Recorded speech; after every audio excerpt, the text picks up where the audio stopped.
presentation on advocating for music education. This is my audience today. If you'd please introduce yourselves. Jose. Curran. Encarnacion. Jake. Mike. John. Becca. Matthew.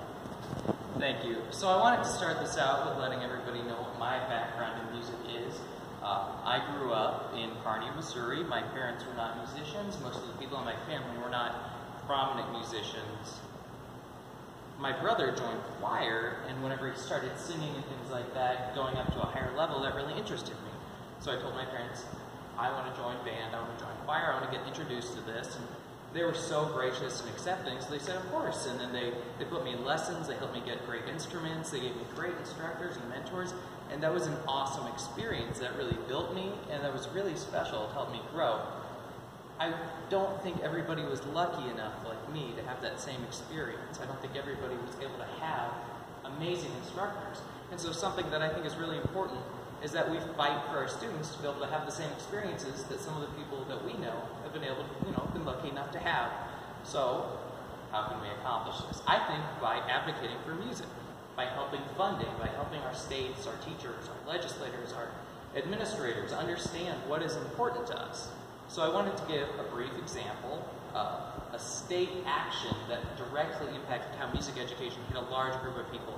In 2017, last year, on June 27th, Eric Greitens, our former Missouri governor, vetoed an action by the Missouri State Legislature that would have provided the University of Missouri, Kansas City's conservatory, a downtown campus. Currently, they're located in the plaza area of Kansas City.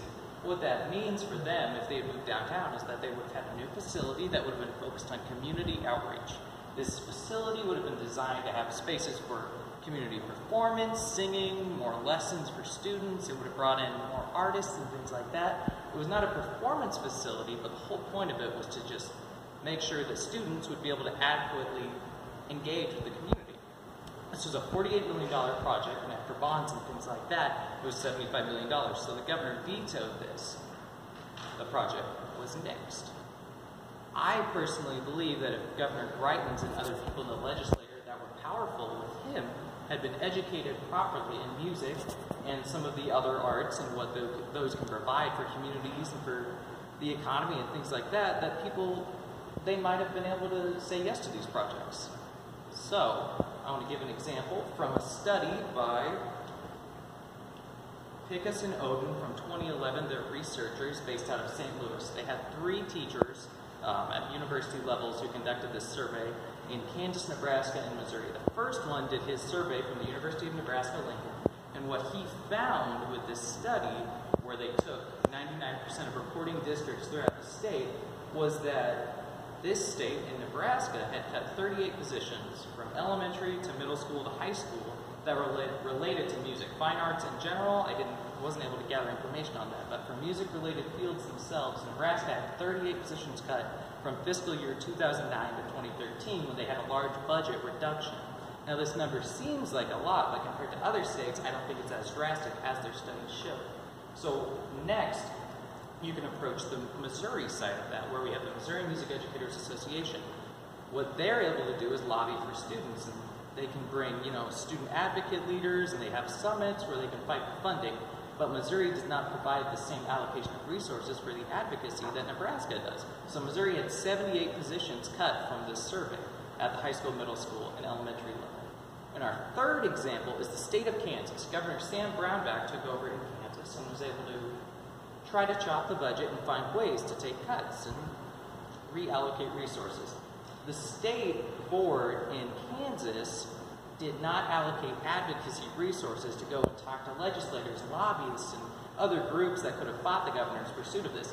So instead of having 38 or 72 positions cut, in general, gross number, the state of Kansas had 350 music positions cut between 2009 and 2012, and from 2012 to 2013, another 198 positions.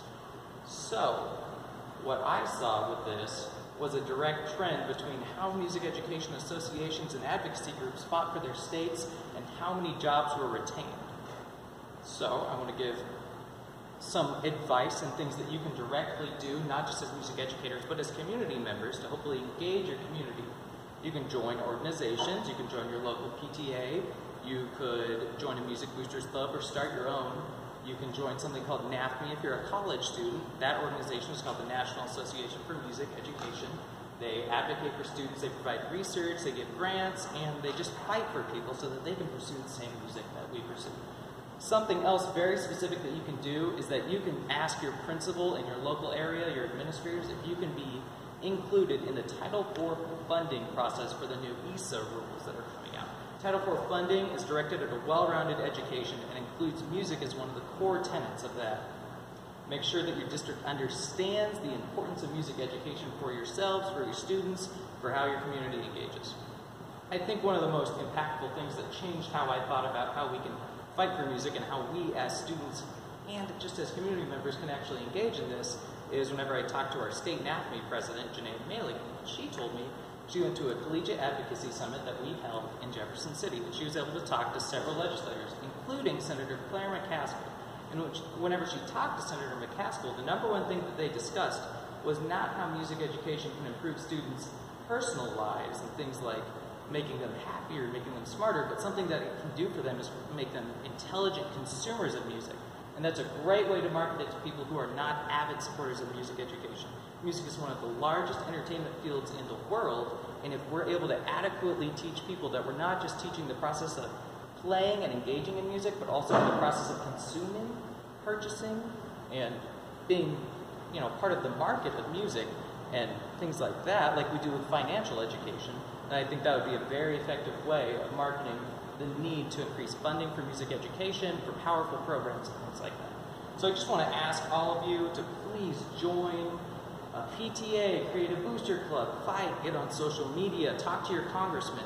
NAFME, the National Association for Music Education, has links to all of your state legislators, all of your local representatives that are involved in Title IV and ESA funding. You contact these people, you fight for your students so that you can help them achieve the same level of happiness and strength and sound mind that music's given you. So I want to thank you guys for letting me present again today. My name is J.B. Kroeger, and this is my audience. If you'll hand it around.